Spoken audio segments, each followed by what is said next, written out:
आपको क्या लगता है कि आपने सदर बाजार और सूरत जैसे बड़े बड़े होलसेल मार्केट में सस्ते में प्रोडक्ट उठा लिया तो आपने ई कॉमर्स में जंग जीत ली? मैंने भी वहां से 1 लाख का माल सोर्स किया था और सोचा था इसका डबल हो जाएगा, लेकिन रिजल्ट में 0 आया।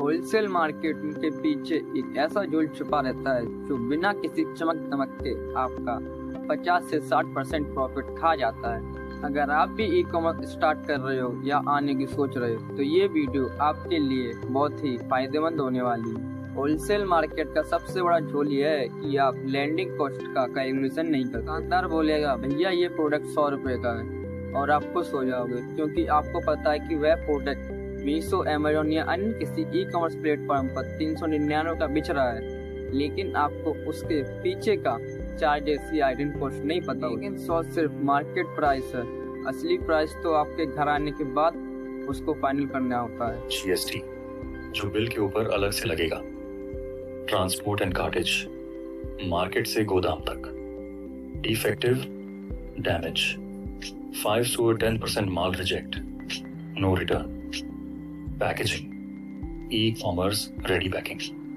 अब जो प्रोडक्ट 100 का लग रहा था वो घर आते आते 140 का हो चुका, और इसका मतलब ये हुआ कि आपका 40% प्रॉफिट आपके घर आते ही आते चला गया। होलसेल मार्केट का दूसरा सबसे बड़ा झोल जो आपको सैंपल दिखाते हैं वो कुछ और होता है, और जब आप उसको बल्क में ऑर्डर दे देते हो तो जब आपके घर पे आता है तो वो कुछ और आता है। दुकान पर तो वह आपको 1 नंबर की क्वालिटी दिखाता है, लेकिन घर पर आते आते वह 1 नंबर की क्वालिटी 3rd नंबर में बदल जाती है और आपको पता भी नहीं चलता कि ये 1st नंबर है कि 3rd नंबर है। आप 500 पीस लेते हो लेकिन 80 से 100 तो वेस्ट चले जाते हैं, ना वो जाने के लायक होते हैं और ना रखने के लायक। और अगर आप उनको बेचते हो तो कस्टमर उनको रिटर्न करेगा, आपकी रेटिंग डाउन होगी, विजिबिलिटी डाउन होगी और आपके अकाउंट पर भी बहुत इफेक्ट पड़ेगा।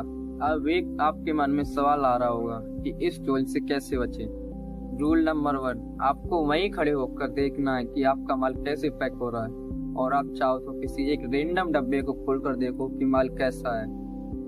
आप पहले 100 से 200 प्रोडक्ट लाइए, आप उसको पहले लिस्ट करिए और बेच के देखिए। अगर रिटर्न ज़्यादा आते हैं, कस्टमर रिव्यू खराब आते हैं तो आप उस प्रोडक्ट को वहीं पर पोस्ट कर दीजिए और कहीं से आप उस प्रोडक्ट को सोर्स कीजिए जिसकी क्वालिटी और कस्टमर रिव्यू दोनों अच्छे आए। अगर आपकी सोर्सिंग गलत हुई तो मार्केट कितना भी स्ट्रांग हो आपको लॉस में ही ले जाएगा। अगर वीडियो अच्छी लगी हो तो उसको सब्सक्राइब कर देना। नहीं, मिलते हैं अगले किसी रियलिटी के साथ।